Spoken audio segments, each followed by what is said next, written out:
There's buildings, there's all sorts of things. So there'll be some signs down at the visitor center, I promise you.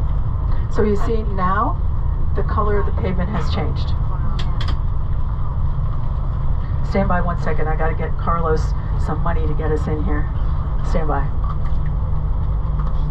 We are 30, no? Yes, but they only got half of them want maps. All right, I'm back.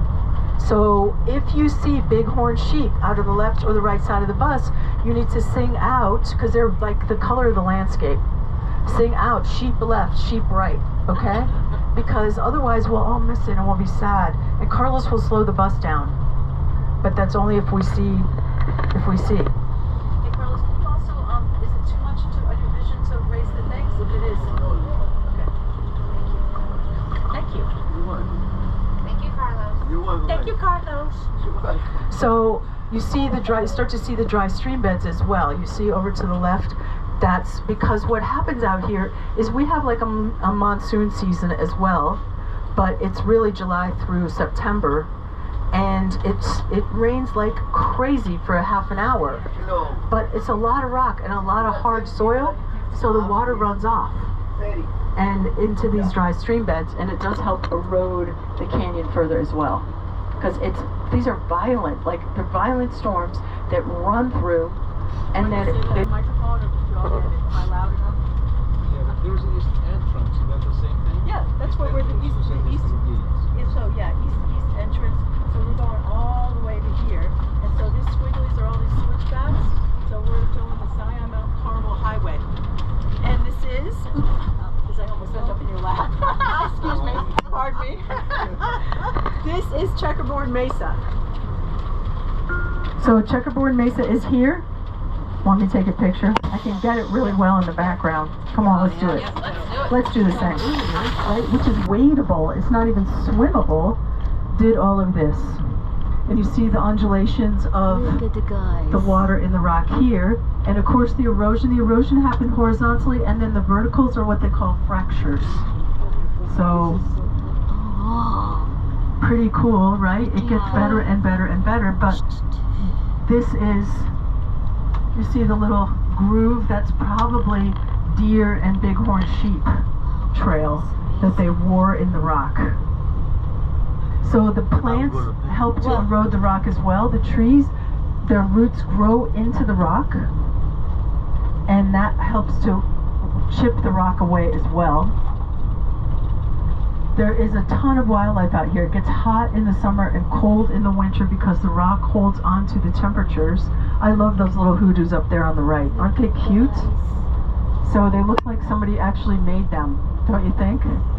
So they're some of my little, so it's like favorite little things, and that's one of my favorite little things is that up there. So, but it's very water-like, don't you think?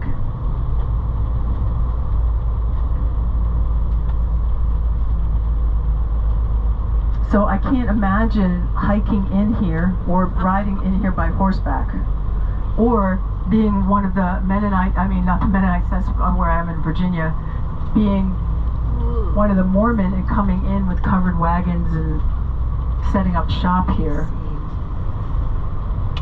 But look up. So you see the combination of sandstone and limestone. So the limestone is the lighter, you know, the white, gray, tan, yellowish, cream color.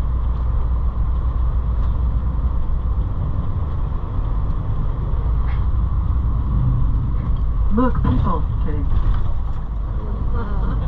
People.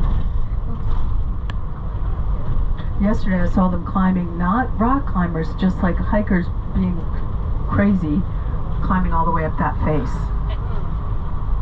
So there's a difference between hiking and bouldering and scrambling. Do you know what it is? No. So hiking is hiking. Bouldering is climbing over boulders, so you have to use your hands and your legs. Scrambling is even more than bouldering. It's like basically kind of pulling yourself up like that. I'm a hiker. I'm not a boulderer or scrambler. And in fact, there's a younger driver I drive a lot with, and he gives me a hard time because I like hiking with poles. If you've seen, and he says they're for old people. I beg to differ. So you see the dry stream bed? And just I mean, majesty is a word here. And not, you know, that's just me. Or awesome in the truest sense of the word. There's an ephemeral waterfall coming up here on the left. Do you see where the water has marked and stained the rock? That is actually a waterfall. When the snow melts, it comes out and it's a waterfall. The Slot Canyon up there to the right. And you see the dry stream beds everywhere, right? Where the water can be if it rains. And as I said, when it rains hard for a half an hour, like a monsoon. And then the ground is so hard and there's so much rock that it all has to go somewhere. And it goes there quickly.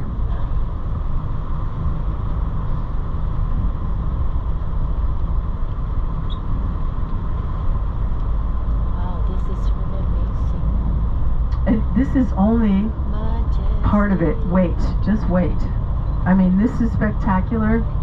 So Zion is a world-class destination for hiking, but it's also a world-class destination. I mean, and it's got, like, according to Outside Magazine, like the 5th best hike in the world is Angel's Landing. Like, they've rated it. But that being said, it's also a world-class destination for rock climbing and rock climbers. I don't know, did you ever see that movie Free Solo? You ever see that movie? Where he's like a legendary rock climber and he climbs without the aid of ropes or anything. You should see this movie if you haven't. It's called Free Solo. He actually moved to Las Vegas because he said he has so much access to so many amazing rocks and rock climbing like Zion within 3 hours that so another slot canyon and dry stream bed off to the right. So not only do they do a lot of rock climbing here, and rock climbing is kind of seasonal, spring and fall, when the temperatures are easier to deal with because the rock gets hot, and when you're up it gets hot, you know what I mean? So when it's winter time it's slippery because there's snow and frost and, you know, things like that. So it's a spring and fall sport, at least here.